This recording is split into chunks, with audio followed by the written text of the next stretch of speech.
Hello. Okay. Okay.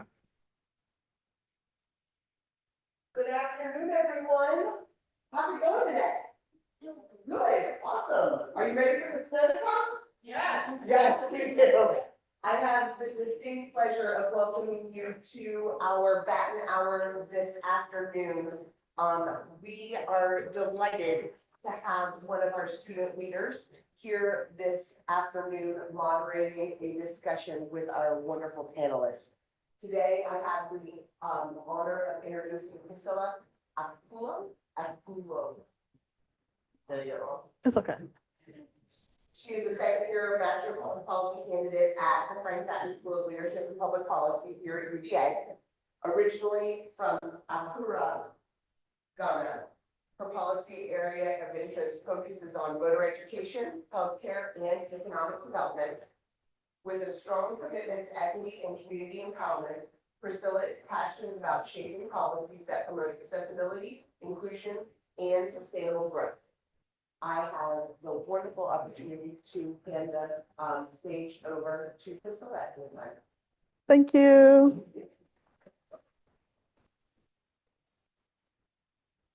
Well, good afternoon, everyone. I am pleased to introduce you guys today's Batten Hour speaker, Balu Bangura, but she goes by Lu Bangura.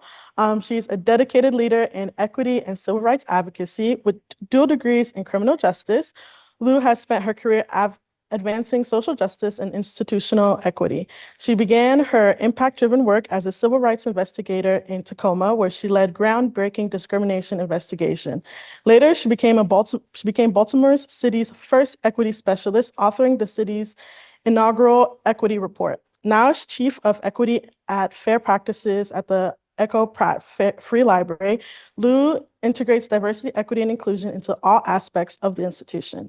Under her leadership, the Pratt Free Market was launched to combat food insecurities along initiatives like Amplify Voices, Money May, a Healathon, which provides essential resources and support to historically marginalized communities. She also leads Project Encore, helping justice-impacted individuals gain employment access, technology, and build brighter futures. Lu's work is a testament of the power of policy and advocacy in creating meaningful change. Please join me to introduce Lu Bangura today.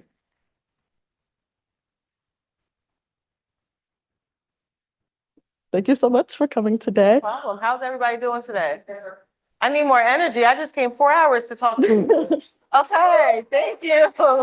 All right. Just to get into it, I did a little highlight of some of your incredible work. If you'd like to go into more detail about your projects. Yeah, so I am the Chief of Equity and Fair Practices at Enoch Pratt Free Library and Maryland State Library Resource Center. So what that means is that we are the library for Baltimore City, but we are quasi-agency, and I'm hoping you all know what that means since you're in the School of Policy. And so we are state, local, and nonprofit. And we also serve the entire state of Maryland as a resource. And so my initiatives and my projects coming into Pratt were always focused on community advancement, empowerment, and getting people like myself who didn't normally go into the library, I'll be honest, before working at the library, except to print things out, into the library to realize all the other great programs we have. And so my big and shiny, I would say viral program right now is Pratt Free Market. And the reason why that is getting the traction it is getting is because it is the first free, we're the first library to have a free grocery store in the US. And we are, I believe, the second free grocery store in the US.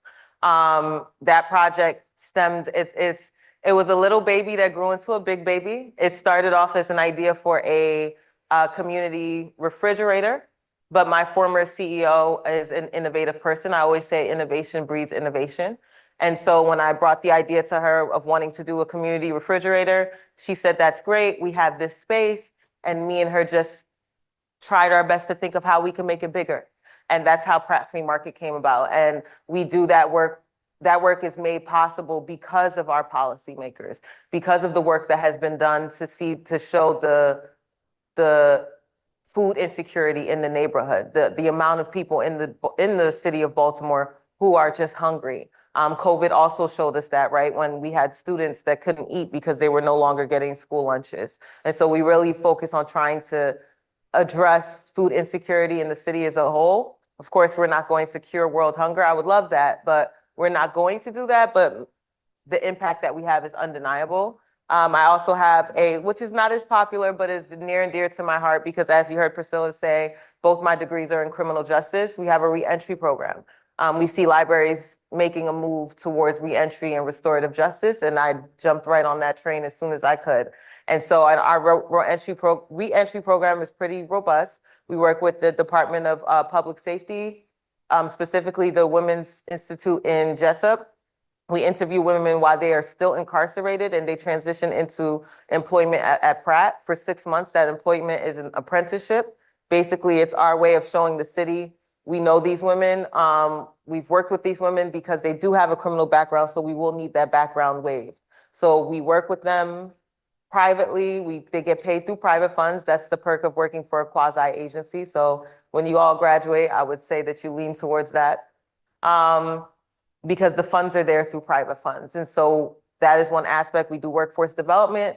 We have a business accelerator where we help justice impacted people start their own businesses. We also now have an IT track where they can get their CompTIA A+ certification through IBM, and we'll now be going into the actual prison to bring that program into the prison. And there's a bunch of other programs. I have Journey Records, which is an after-school music program in partnership with DTLR and Adidas Sound Lab. And we have Baltimore City is a vibrant city filled with a bunch of musical talent.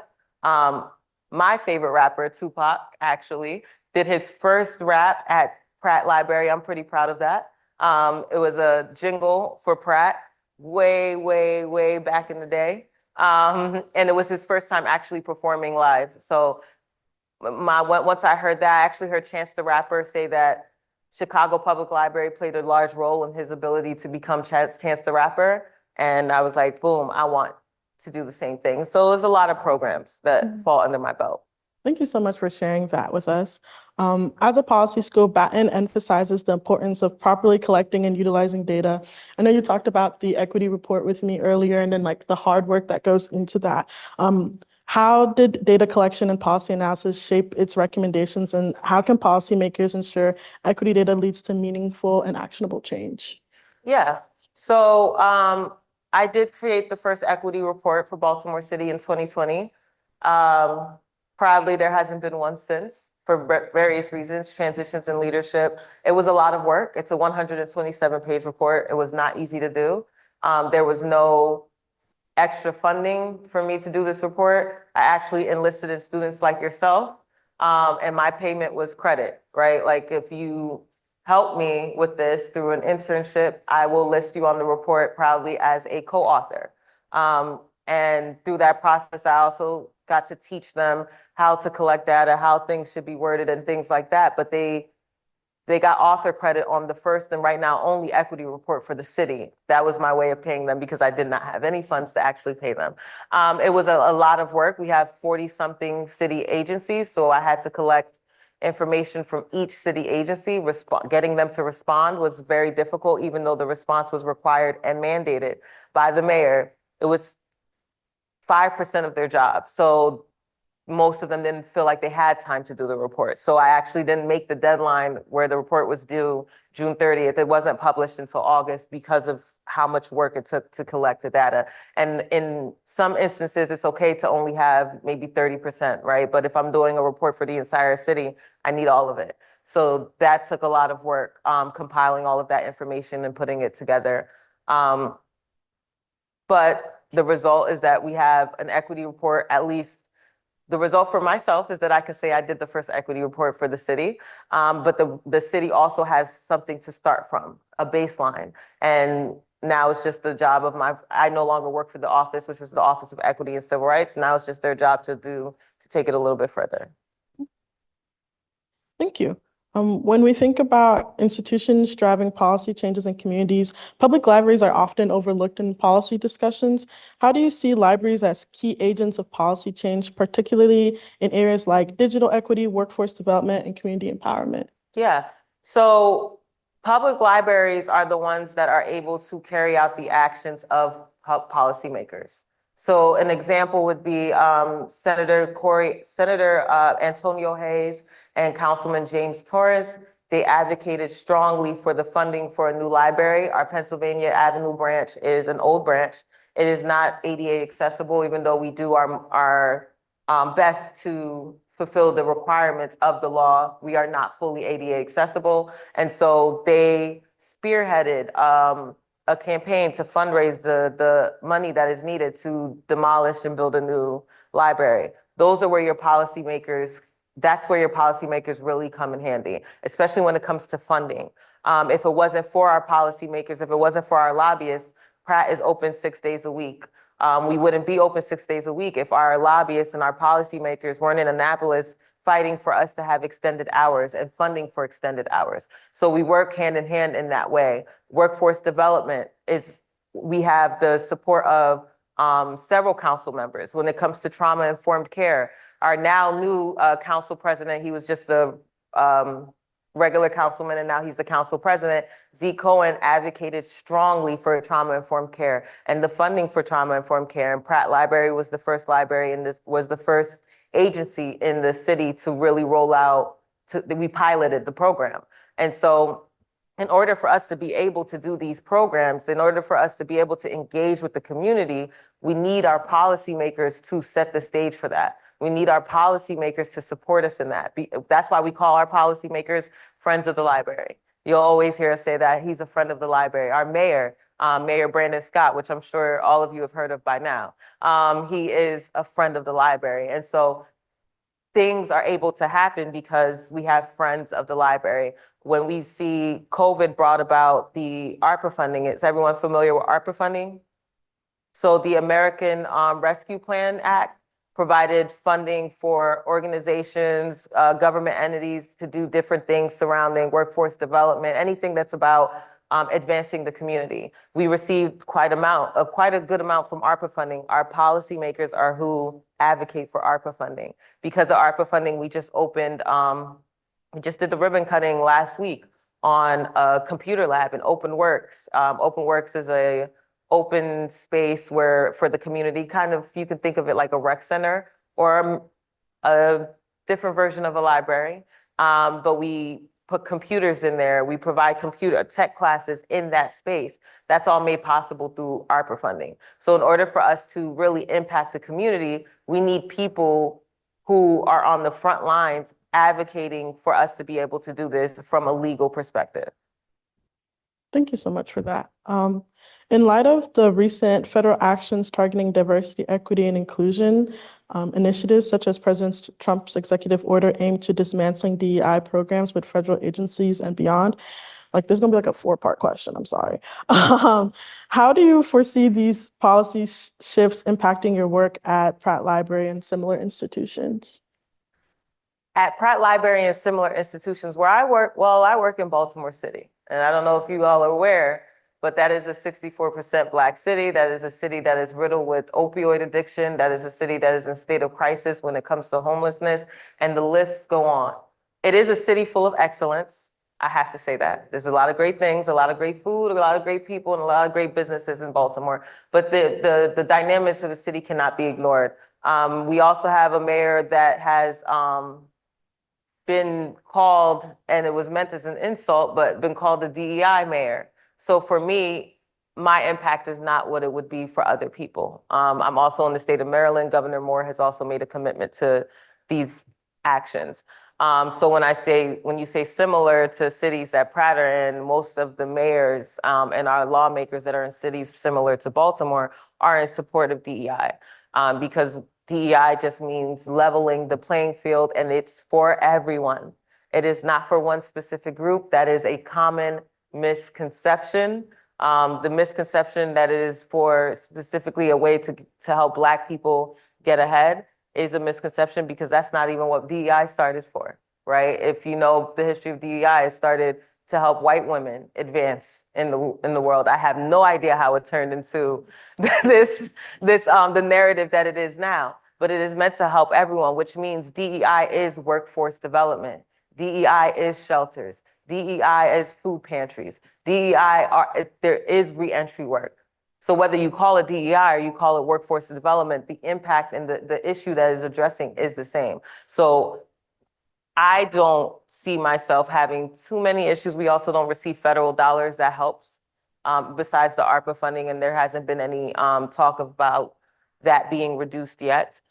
But prior to the current administration and outside of the current administration, conservative areas are conservative areas. Trump did not make areas conservative. They were already conservative, right? Even in Maryland, where even when we were under Hogan, who is a Republican governor, he still supported certain programs. So it just depends on where you are. But in Maryland, with us being under Moore too, there are still very conservative areas in Maryland. And when I talk to professionals from those areas, I tell them that unless it is your job to fight the power, then you shouldn't be fighting the power, right? What I mean is that if your job is not an advocate, I am an advocate technically, but not really, right? My job isn't to go to Annapolis to fight for legislation. My job is to create the programs and have the impact in the community. So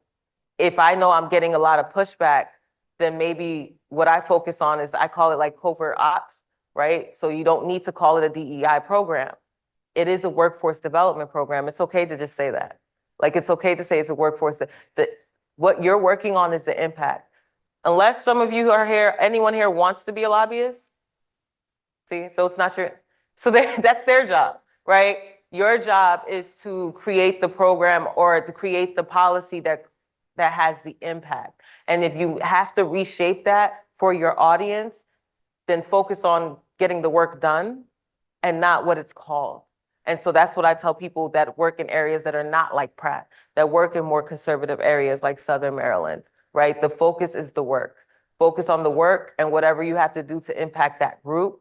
The fight is someone else's fight. Just focus on what you have to, what you're trying to accomplish, and figuring out ways you can get that accomplished. Thank you. You targeted a lot of my questions already. Thank you for that.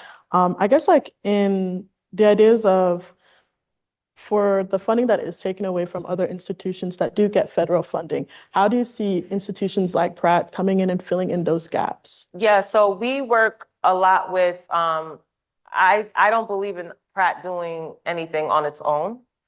Because even though it is a trusted institution, it's still an institution, and the community that we serve do not trust institutions. So everything I do is with grassroots organizations. I work with community advocates, community advocates, community organizers, community leaders to get the work done. I call them trusted voices. I like to think that I sound nice, but because I work for an institution, I am not a trusted voice. So we get the people that are in the community that can directly bring people in that people will believe, right? So maybe if I come to you all as something and telling you to do something, you may not receive it, but maybe you'll receive it better from Priscilla because she's your peer. That's the model that I use, is I bring in trusted voices.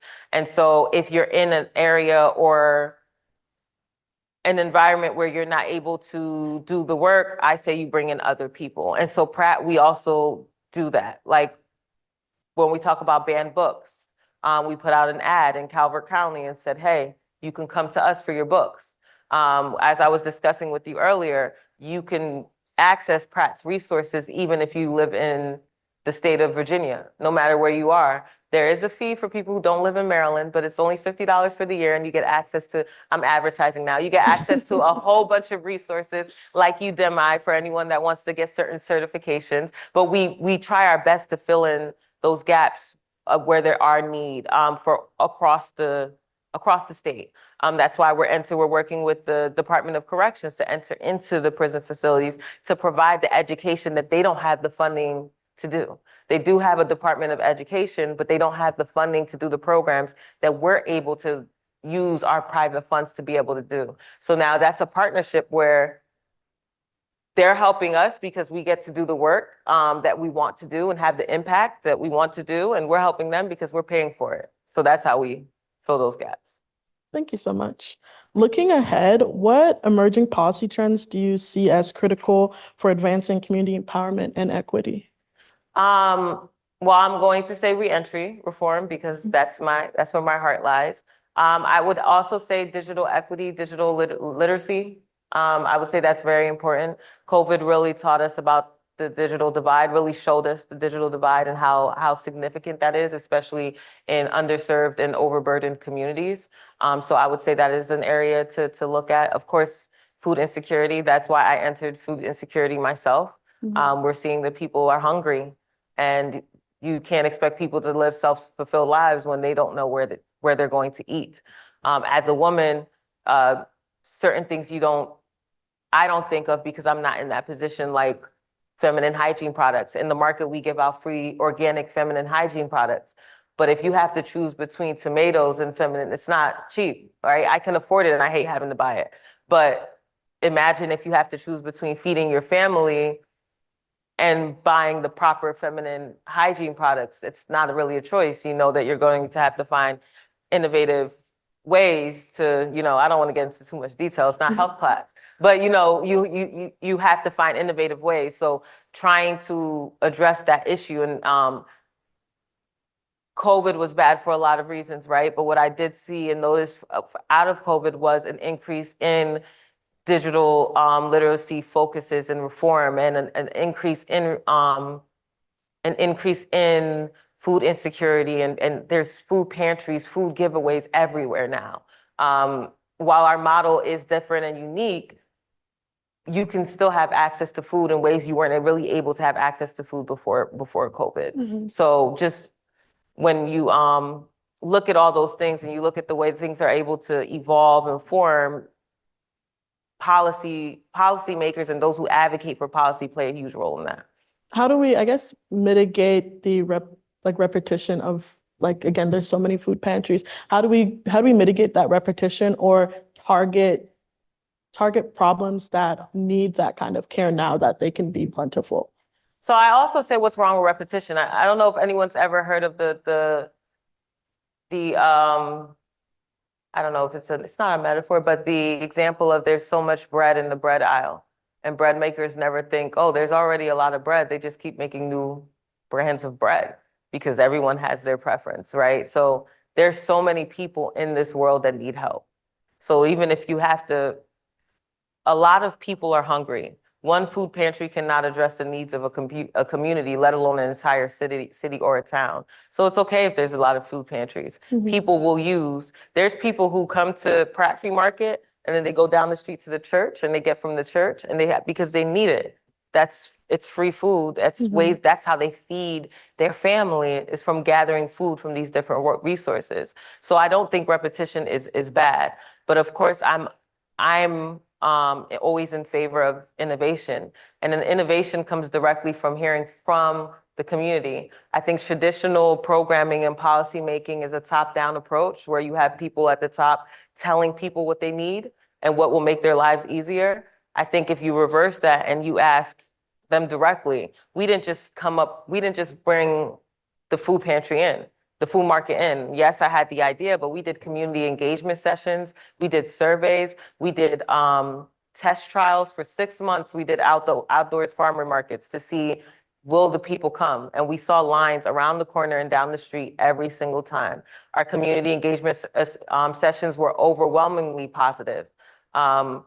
One day, all of you will be fortunate enough to lead community engagement sessions, and you will see that is not always the case. Sometimes they are very adversarial, but it was very well received. Everyone seemed to want this. The amount of volunteers that we get now to just help from across the community and across the city, the amount of people we have seen. We serve, when we are open, anywhere from 200 to 300 families. When we do our outdoor farmers market, we see about 1,000 families. The impact is there, the need is there. And so, but we gather that information from the community before we bring it to the community. So that's what I would say. Okay, thank you so much. While we conclude, before we open it up for the rest of the group, we did discuss about where we could start looking for jobs around. So what advice would you give graduating policy students who are interested in advancing equity and social justice within institutions like public libraries, government institutions, or nonprofit organizations? Apply everywhere. That's the first one. Apply everywhere. I was telling, I got my real start in my career in the city of Tacoma, Washington. I'm from Jersey, so that was a long way from home. And I remember starting for 53,000 a year, and I'll never forget, like, you know, sometimes your biggest hater are the people that are closest to you. I'll never forget my cousins. It's like, you're moving all the way across the country. I hope they're paying you some money. And I remember feeling like, oh, it's only $53,000. But I made that move anyway, and it's the best decision I had ever made in my life. The city of Tacoma put a lot of money into me, a lot of training. Through the city of Tacoma, I became trained in interview and interrogations. I became trained in public speaking. I became trained in policy making, program management, formal training in mediation. I started the City of Tacoma's Tenant Relocation Assistance Program, which is codified. So I was able to do that because I worked for the City of Tacoma. I started the Immigrant and Refugee Task Force that is still in place through the City of Tacoma. I did a lot of great work at the City of Tacoma to the point where the mayor called me to her office one day, totally thought I was getting fired. I'm like, why is the mayor calling me to her office? And she asked me if she could be my mentor because of the work that I put in. So that was the best, it was the scariest decision to make, to move across the country away from my hometown, but it is the best decision I could have made for myself. So I always tell everyone when they're graduating, if you can, because of course there's different obligations, if you family, things like that, that may keep you here. But if you can, if you do have that flexibility to be able to apply to jobs all over, and please do not look at, maybe it's not an area that's ideal. The city of Tacoma was not, I was bored out of my mind. Amazing professional experience, but I was so bored. I was like, I got to get out of here. But for 18 months, they gave me the experience that I needed. Growing up, I was always told you had to work at a job for 5, 7, 10 years in order for it to mean something. We know that's not the case anymore, right? You go to the person that you look up to on LinkedIn and you look at their work history, I guarantee you at the beginning of their career, they probably only spent a year to 2 years at a job before they moved on, depending on their level, right? So go get the job with the mindset that you might only be there for 1 to 2 years. When I started at Pratt, I told the CEO, I'm giving you a 3-year contract. I'm only going to be here for 3 years. She said, I'm going to get as much as I can get out of you for 3 years. I outlasted her. She's gone and I'm still here. But but it's the mindset that you're working for tomorrow. Once you do enter your career field, it's hard. Anything with the public is hard. Anything that involves community is hard. It's frustrating. It feels like I'm working for no reason. Sometimes it's going to start feeling like you're working for pennies. You're not working for today. You're working for tomorrow. You're working for 5 years from now, 10 years from now, where you can say, I'm so glad that I did that way back then, right? Because either way, hopefully you're going to turn that certain age anyway. So you might as well do what you're doing now so that when you turn that age, you can be where you hopefully envision yourself to be. And so also circling back, like I said, it's hard work. It is definitely hard work. It is frustrating, especially any of you that will be going into, which I presume is most of you, government. Government is the most frustrating field to work in. There's a lot of bureaucracy. It's not easy. It is tough to navigate. Stay the course. You know what your mission is. You know who you are. You know what your focus is, and you just stay relying on that. And you just be who you are, and don't let anything or anyone change who you are and what your goals are for yourself and what you want to do moving forward. And there's something else I said to you, but I don't remember it right now. I can't remember either. But thank you so Okay. much. You gave great advice. It was a great conversation. I'm grateful to have you here today. Thank you for having me. Everyone, if you have any questions, we'll be open up for questions now.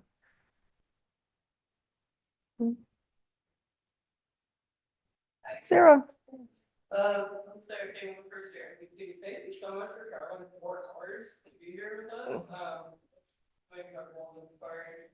I'm really curious about sort of this like coalition building that I was hearing as far, and it's not really coalition building, it's like relationship building. But like with the trusted voices, the friends in the library, like you're bringing together all these different stakeholder groups to actualize this thing. Yeah. So I think a big part of it is being in the community. So if you're focused on K through 12 policy, but you haven't been through near anything K through 12 since you were in K through 12, that doesn't make sense, right? So you know you need to start doing some more volunteer work. You need to start being more involved in the community that you're trying to serve, in the group that you're trying to serve, whatever you're trying to work in, whatever your policy focus is, whatever your career goals are. Right now is the perfect time for, if you're not already, to get started in building those relationships, because relationships are how things get done. When you have relationships, if you have relationships with elected officials, they will fight for you and they will fight along with you. It makes life way easier. I make it my business to make sure the people who need to know who I am, well, I make it my business to make sure everybody knows who I am, right? If you come to Baltimore City and you say my name, you are more than, I'm trying to say this in the most humble way possible. In the most humble way possible, you will run into someone who knows who I am, because I make it my business. I'm in the business of community impact. So I make it my business to be known in the community. Building those relationships just is as simple as trying to. Asking, hey, I would love to meet with you about this project. I have people who schedule meetings to meet with me all the time. And it just starts that conversation of what I know they can do and I know who they are and how we can work together. And so just networking, going out there, going to community events, going to the elected officials, believe it or not, have events all the time. Like all the time, whether it's fundraising events, whether it's community engagement sessions, pay attention to what's going on in whatever area you are trying to serve, so that you can go out there and meet these people and just shake their hands. Relationships mean something, right? Priscilla met Mayor Scott, was able to bring up my name, like, hey, da, da, da. And he's like, oh, well, yeah, of course I know Lou, capitalizing off of who you know to help you know other people and help them at least know your face. Even if I forget names all the time, but I will remember your face and then I met you from somewhere. So just really focus on building those relationships and reaching out and saying, if you have an idea, immediately think of who can help you bring the idea to fruition. You don't have to do it by yourself.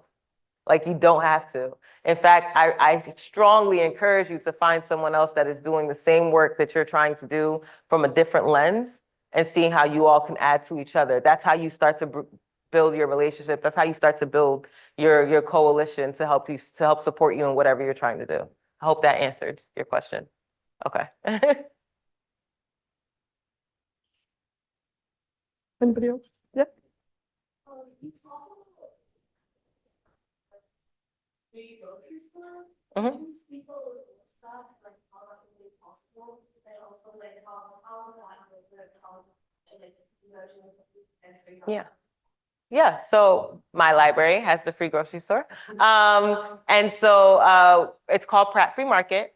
Pratt Free Market is made possible due to an anonymous to the public, not to me, donation of $250,000 to get the project started. It cost $160,000 to actually build the market, and the rest of it goes to stocking the market.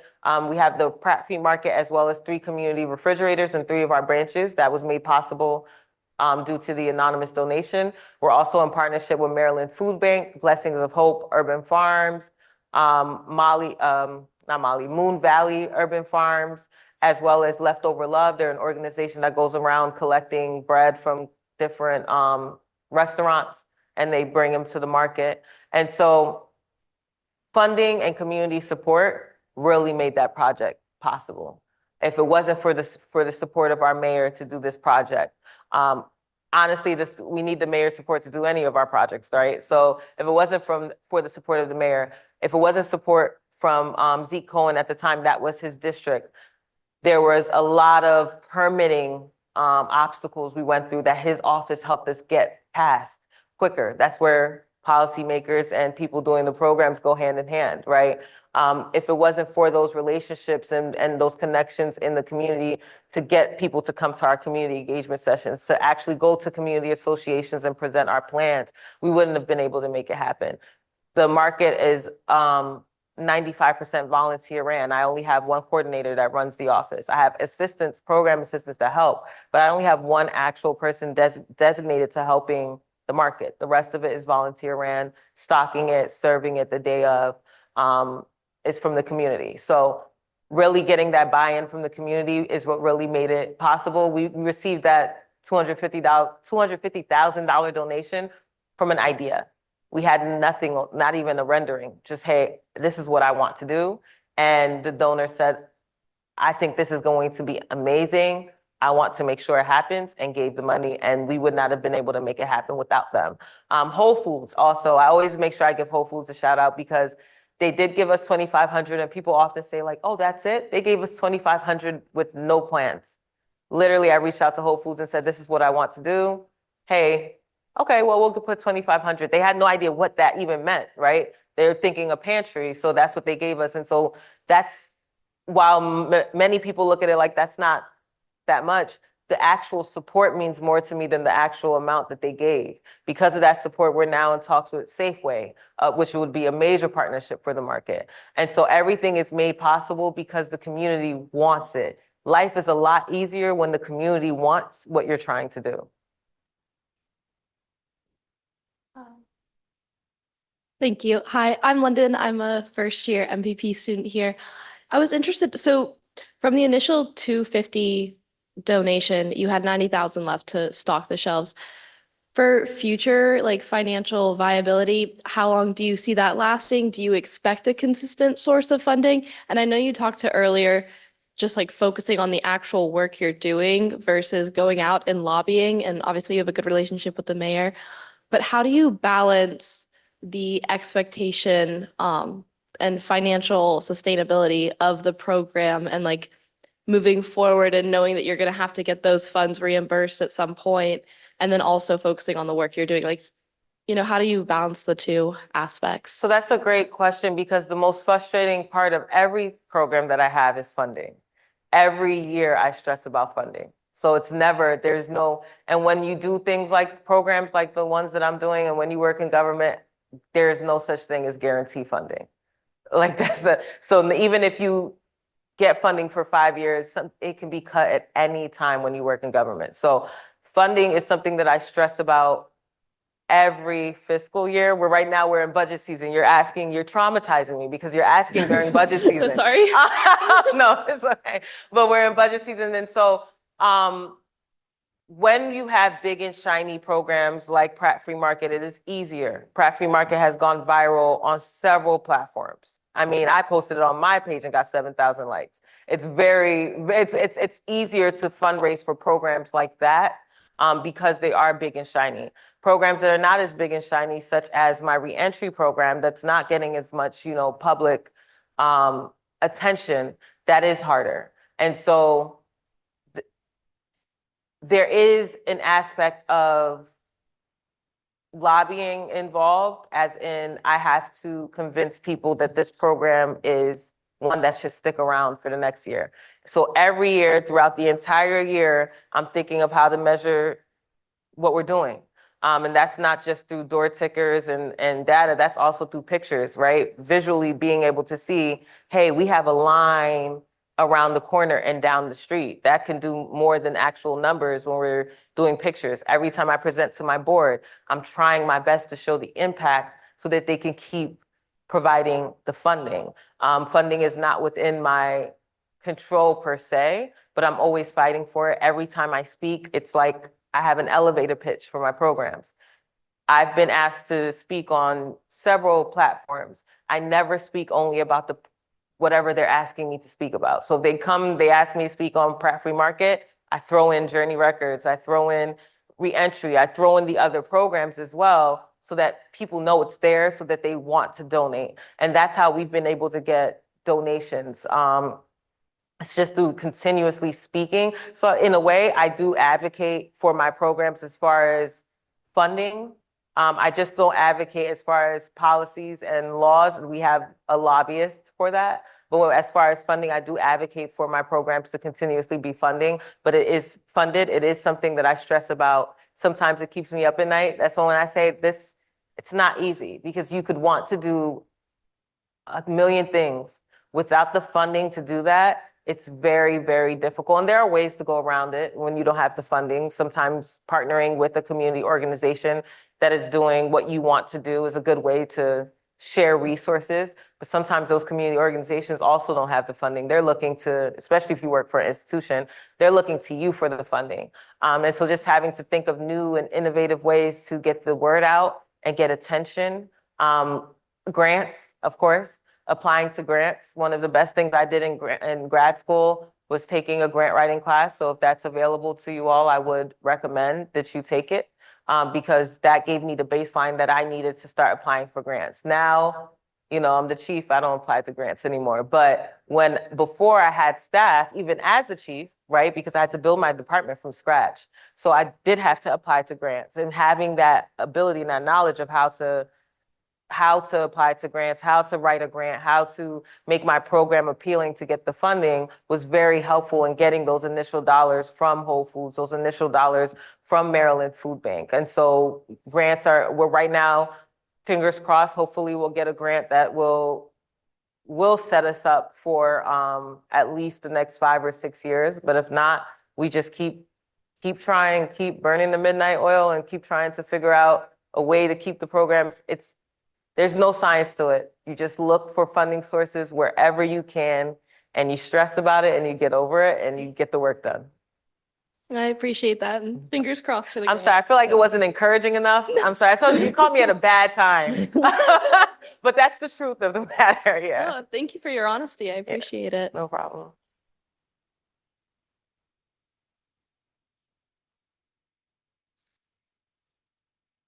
Hi again. Can you tell us a little bit about that building your team from scratch, and what the trajectory of that looked like and what it's like to really bring something out of the ground? Say that one more time. You mentioned building like your team from scratch. Oh, okay. Can you tell us a little bit about like the trajectory of bringing programming to fruition, like from seeds? Yeah. So, fun fact, I created my position. My position did not exist at Pratt. I started at Pratt as the Diversity, Equity, and Inclusion Officer. But remember, I told you all that I work for tomorrow.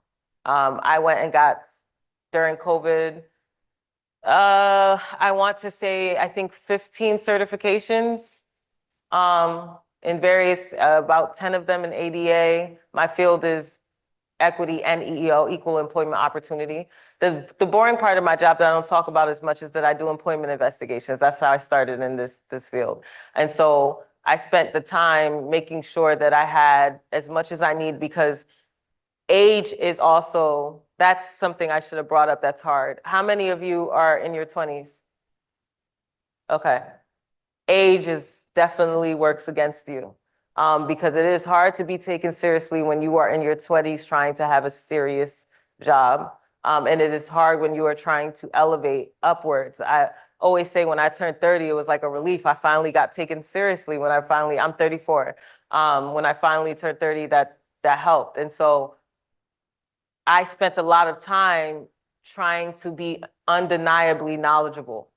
A lot of time. That was my chip on my shoulder, right? So I went and got all the certifications. I went and got everything I needed.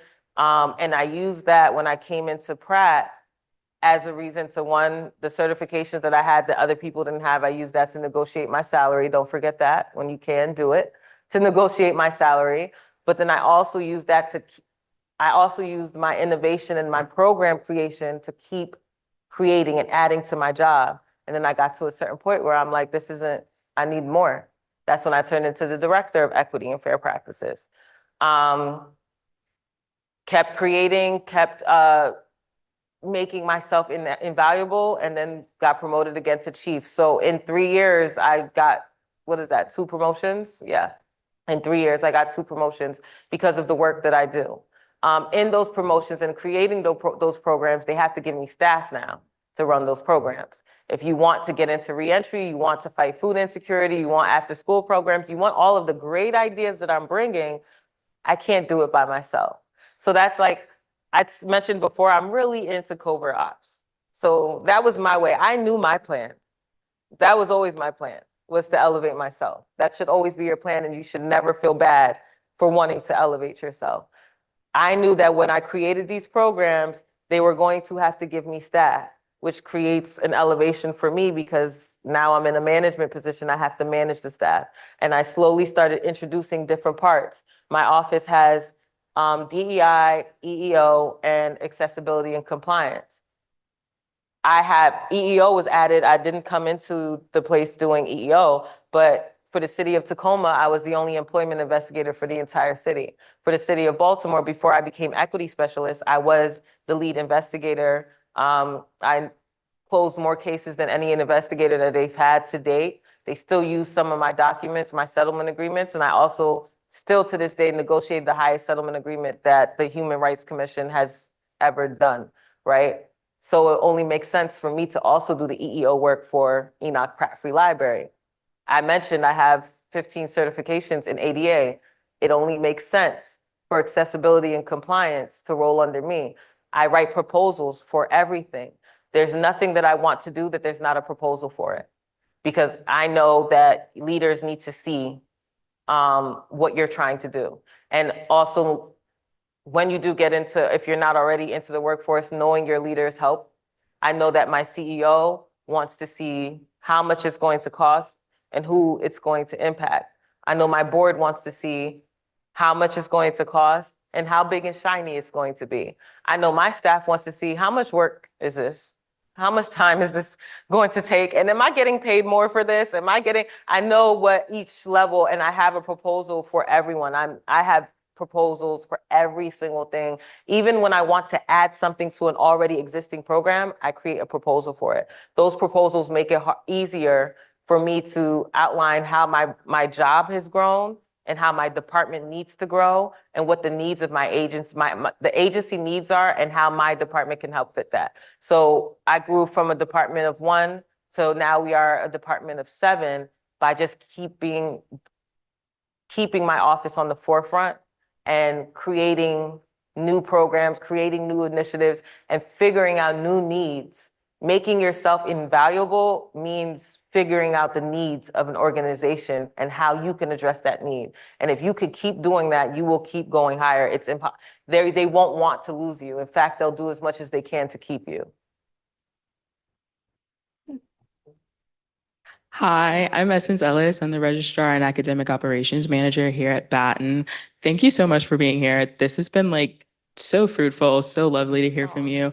I am also a Charlottesville native. I was born and raised here. And one thing that you said that really stuck out to me, and I would love to hear any tips and tricks you have for our amazing students, is staying in touch with what's happening on the ground and using your discernment to figure out what the community really needs. And you did briefly talk in Sarah's response, or your response to Sarah's question, you briefly touched on volunteering, staying engaged. But could you say a little more on how to use the tools and resources that they have available to them to stay in the know with the communities all over the city that they are learning in?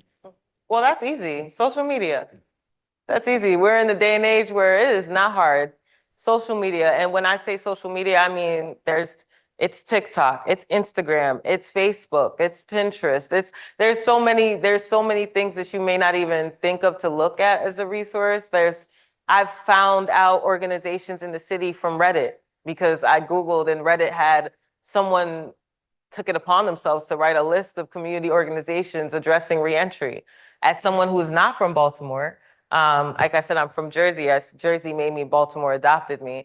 That's helpful, right? Because I don't know what I don't know. And I can reach out to those organizations and say, hey, now can you help me find other organizations that aren't? So just the information is there. It's there. Social media is probably your best bet to connect. I've literally connected to people by sliding in their DMs. Literally, the organization that will be doing a mentorship program in the juvenile detention facility. It's from 2 young men that have this amazing organization called Flip a Heart. We connected through Instagram. A lot of the speakers, we have a series called Money May, which is for the month of May, each week, we bring in financial influencers These are people that have 100,000 or more followers on Instagram who speak on different things, whether it's building a business using AI or Amazon fulfillment or real estate. You know, we bring them in from across the country to speak to people. Most of the time, the way I contacted them was I emailed them, they didn't respond, but when I went in their DMs, they responded to me. And so that's another great way to stay connected. Governor Moore just followed me on Instagram. I was like, whoa, can't post anything anymore. Like, no, blocked for my story. No, but yeah, so but it's a good way to, social media is like the best way to connect to these organizations and find out what's going on, really staying in tune, following accounts that are in line with what you believe in and what you want to do is a great way. And again, like I said, staying engaged. Eventbrite.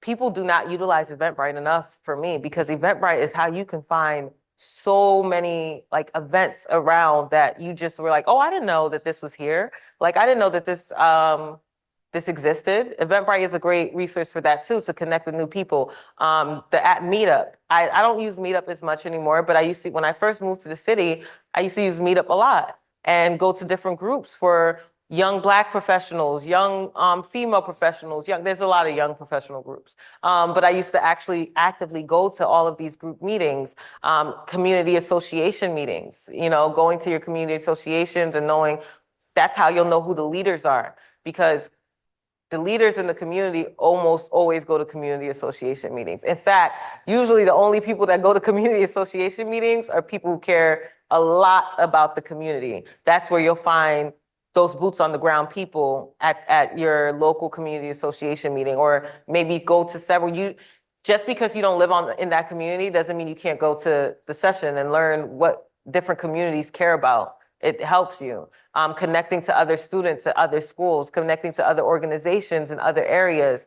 All of these things can help shape how you engage. And then if you're staying here in Charlottesville, like I said, using all of those resources, and like, I don't know how big Charlottesville is. This is my first time here.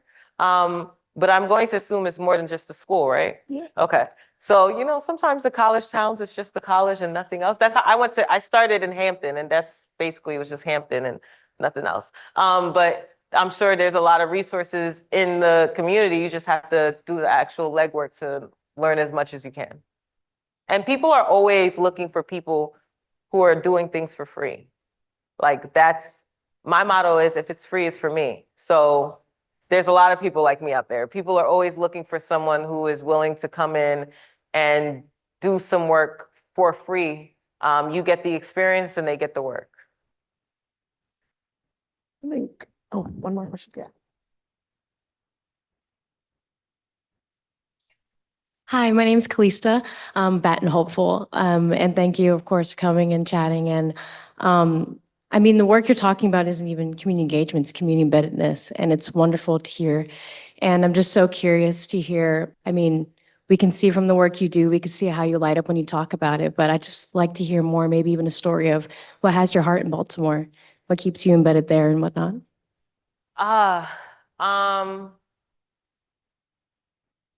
I love how Baltimore loves Baltimore. I think that is something that is unique, that I haven't seen in other places that I've lived. Baltimoreans love Baltimore, and they are so invested in it. It's actually really hard as someone who is not from Baltimore to be in Baltimore because of how much they love Baltimore. And they start talking about high schools, and you're like, I went to Franklin High School in New Jersey. But I love how invested the people are in the city, and how when people want to do work in the city, they really want to see the city do better. There's so many reasons why certain things can't be done at the pace that it should be done. There's systemic inequities and things like that, but the people in that city love that city. And so it makes it hard to leave when you see so many people impacted by what you do. And I mentioned earlier, and I'll mention it again, that my favorite rapper is Tupac. And he has this line where he says, I may not I may not be the person that changes the world, but I guarantee you I'll spark the brink in the mind that will change the world, right? And so that concept is kind of what keeps me in Baltimore. I don't think I'm going to change the world, but maybe I can help enough people and impact someone in some way. And one day that helps them, right? If I don't know if you all know the story of Chadwick Boseman, Black Panther, how Denzel Washington paid for his tuition and Denzel Washington didn't even remember doing that, right? He changed his whole life. Rest in peace to him. He changed his whole life and he didn't even remember doing that. And so that ability to impact on a level that I might not even realize is what keeps me in a city like Baltimore, because they need the help. It's a city that has a lot of, like I said, a lot of excellence, but it also is a city that needs a lot of help. And being able to do the type of programs I do that are really about impact, I think it's an amazing city to do that in. And it's not to say that I've never thought about leaving, because the work is hard. Of course, I'd be lying to you if I didn't say that there weren't days where I'm like throwing the paper in the air, like I'm not, forget all this, probably use more colorful language than that. But when I go to the market and I see the people thanking me, and I don't even really understand sometimes the language that they're saying, but I know that they're thanking me. When we open a computer lab in OpenWorks and we have someone who comes to us and says, I filled out my resume here, something as simple as that. I filled out my resume, I completed my resume here and I got the job.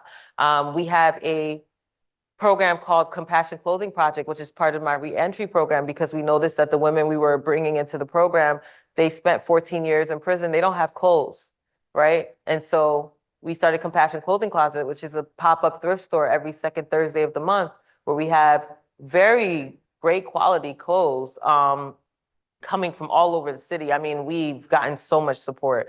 Baltimore County Public Library dropped off 50 boxes of clothes. We've gotten so much.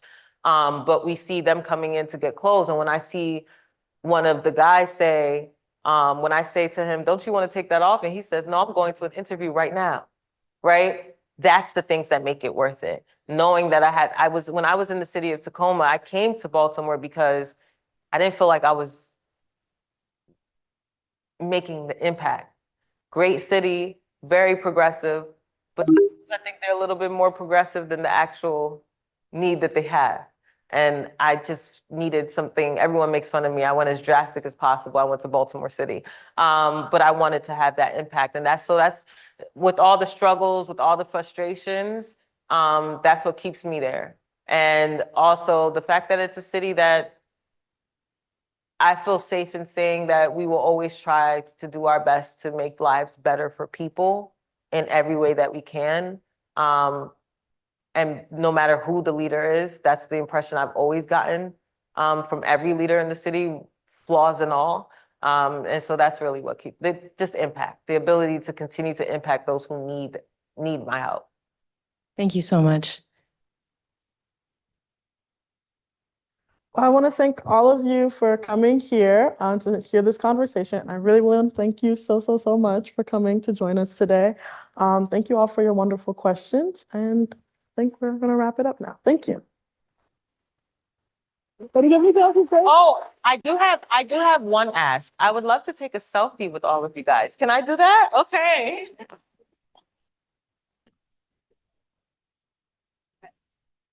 So let's see. On 3, say policy. Okay. 1, 2, 3. Policy. Thank you guys. So we're done, right? Yeah, we're done.